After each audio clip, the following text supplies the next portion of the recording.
Le conseil départemental de Saint-Louis se félicite de cette excellente initiative qui nous permet de rendre visibles les innovations en matière de territorialisation des politiques publiques. C'est à ce titre que nous participons au prix de leadership local pour présenter le projet du département de Saint-Louis sur la préservation de la mangrove. La mangrove a un rôle essentiel, aussi bien physique qu'écologique, dans la conservation du littoral.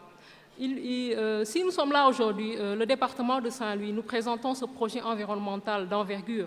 Il est important, il est même essentiel de rappeler le contexte d'érosion côtière qui est à un stade très avancé et qui menace la frange côtière des territoires, des communes du département de Saint-Louis.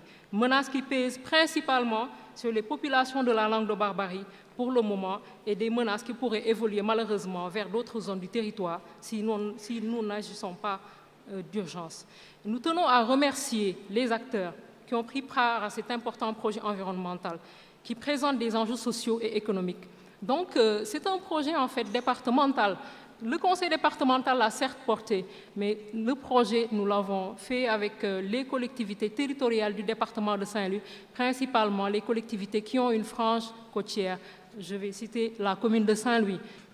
Au niveau de Saint-Louis, nous avons une entente intercommunale qui permet au département de travailler avec les collectivités locales, notamment la commune de Saint-Louis, la commune de Ndiébène-Gagnoul et la commune de Gandon, à asseoir en fait une dynamique intercommunale pour la gestion de cet écosystème mangrove fortement menacé par les effets néfastes des changements climatiques et aussi par l'action de l'homme, notamment les effets anthropiques.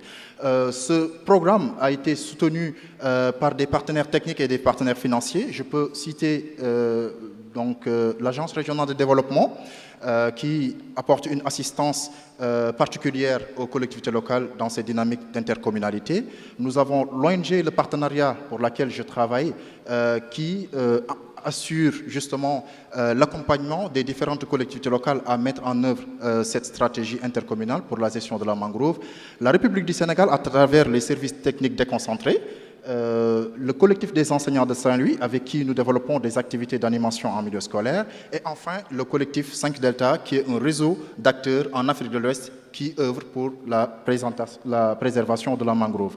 En bas, vous avez les partenaires financiers, notamment la fondation Itensia, c'est une fondation française, la ville de Lille, à travers sa fondation et son fonds de solidarité climat, qui accompagne la commune de Saint-Louis dans le cadre de la coopération décentralisée, et enfin l'Union européenne qui vient fraîchement de nous financer un important programme à l'échelle de la CEDEAO.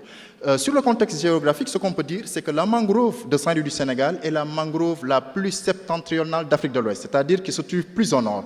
Donc si la mangrove de Saint-Louis disparaît, il n'y aura plus de mangrove. Et la mangrove joue un rôle essentiel parce qu'elle constitue une barrière écologique pour lutter contre les inondations. Mais également, elle abrite toutes les espèces animales, notamment des poissons, des crustacés et aussi l'avifaune. Et cela, en fait, est une niche d'opportunité pour le développement d'activités économiques. Et comme vous pouvez le voir au niveau à votre droite, cette mangrove s'échelonne sur 3 collectivités locales, Saint-Louis au nord, Gandon au milieu et Gandiol au sud. Et donc, compte tenu que l'écosystème n'a pas de frontières, on a accompagné, en lien avec l'Agence régionale de développement, les collectivités locales à travailler sur une approche intercommunale pour la gestion de la mangrove. Qu'est-ce qui justifie l'action? On est parti d'un constat. Au niveau de Saint-Louis, la commune de Saint-Louis vraiment était frappée par les inondations. Et donc, il y a eu une alerte qui a été lancée. Et sur la base de cette alerte, dans le cadre de la coopération décentralisée entre Saint-Louis et la ville de Lille en France, il y a une étude diachronique qui a été effectuée sur la mangrove pour voir un peu la dynamique d'évolution de cet écosystème. Et donc, l'étude a montré qu'en 2007, le taux de déperdition de la mangrove était de 40% avec un taux de déperdition de 9 hectares par an.